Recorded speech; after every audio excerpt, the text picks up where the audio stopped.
Hi, I'm Sylvia. If younger me could ask me anything, it would probably go like this. So I want to be a journalist, but many people say that that's a very, very difficult path.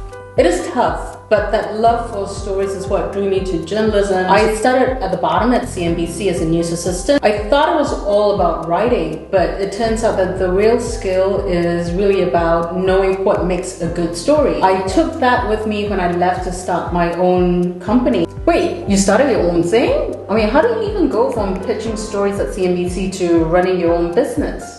Well, from an academic perspective, my arts degree in history and political science at NUS taught me how to find the story behind the facts. My EMBA taught me how to turn that insight into business. So the EMBA didn't turn me into a finance expert, but what it did was it taught me how to think more strategically and to also ask sharper questions. And when I paired passion with practical know-how, that's kind of how I was able to confidently run a business. Starting a business sounds super risky.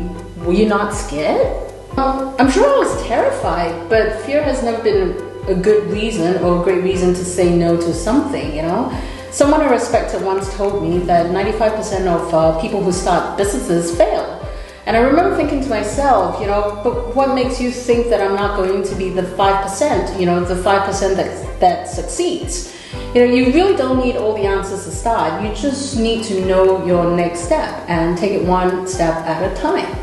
Wow, you're so damn cool. But how do you know when it's time to take the leap, to leave what you know behind and start something new? Usually when the idea just refuses to leave you alone. And that was the sign for me. I could ask 100 people for advice, but deep down I already knew what is it that I wanted to do.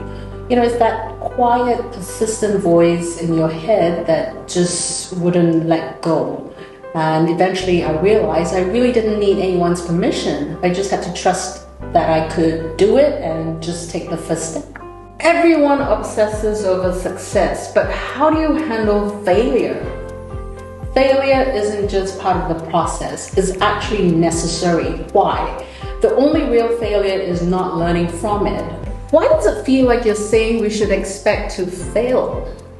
What I'm saying is that it is all part of the journey, and I'm not saying we should all, we should aim to fail. No one sets out hoping that things won't work out. No one sets out hoping that you will fail and not succeed.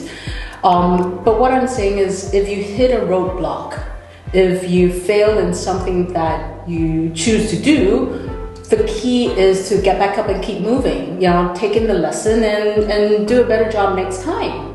This biggest lesson, that setbacks often reveal your true purpose, but only if you're willing to fight for it.